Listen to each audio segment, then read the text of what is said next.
పెద్దలకు, పిల్లలకు, మహిళలకు, సోదరులకు అందరికీ కూడా సంక్రాంతి శుభాకాంక్షలు తెలియజేసుకుంటున్నాను.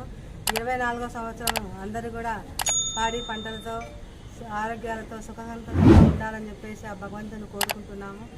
పత్తికొండ తాలూకాలో 20 సంవత్సరాల నుంచి కూడా మేము ఈ తాలూకాకు సేవ చేస్తున్నాము.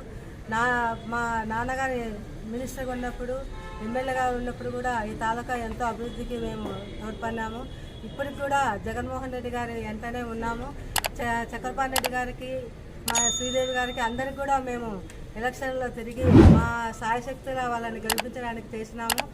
మా తాలూకా నియోజకవర్గ ప్రజలందరూ కూడా ఎప్పుడు మీరు అందరికీ సేవ చేయడమేనా, మీరు రారా అని చెప్పేసి వాళ్ళ మనోభావాలను బట్టి, వాళ్ళ కోరికలను బట్టి ఈరోజు మేము కూడా పత్తికొండ తాలూకాకు నిలబడాలని చెప్పేసి, ఎమ్మెల్యేగా పోటీ చేయాలని చెప్పేసి మేము కూడా ఈరోజు ప్రజల మనల్ని బట్టి, వాళ్ళ అభిప్రాయాలను బట్టి ఈరోజు మేము కూడా ఆశిస్తున్నాము.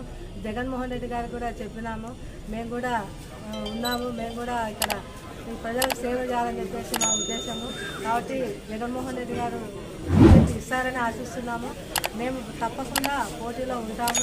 ఈ తాలూకా అభివృద్ధి కోసమే, మాకేమి ఈ రాజకీయంగా కావాలని ఏమి కాదు. ఎందుకంటే ఇంతకుముందు 15 సంవత్సరాల తర్వాత పత్తికొండ తాలూకా అభివృద్ధి శూన్యమైపోయింది. సుబ్బారెడ్డి గారు నాన్నగారు ఉన్నప్పుడు జరిగిన అభివృద్ధి ప్రతి ఒక్కరికి తెలుసు. తర్వాత అభివృద్ధి చాలా తక్కువ జరిగింది. కాబట్టి మళ్ళీ నాన్నగారి హయాంలో చేసిన అభివృద్ధి మళ్ళీ చేయాలని చెప్పే ఉద్దేశంతోనే మేము రాజకీయాల్లోకి రావాలనుకుంటున్నాం. మీ కుటుంబం నుంచి పత్తికొండ కావాలని మాకు, ఎందుకంటే ఫస్ట్ నుంచి పత్తికొండలో ఉన్నాము కాబట్టి. పత్తికొండ కర్నూలు అంటే ఏదో మరి చెప్పినారు, ఆయన ఇష్టం. ఆయన ఎక్కడిచ్చినా చేస్తాం. పత్తికొండ ఇస్తే పర్వాలా, కర్నూలు ఇచ్చినా పర్వాలా.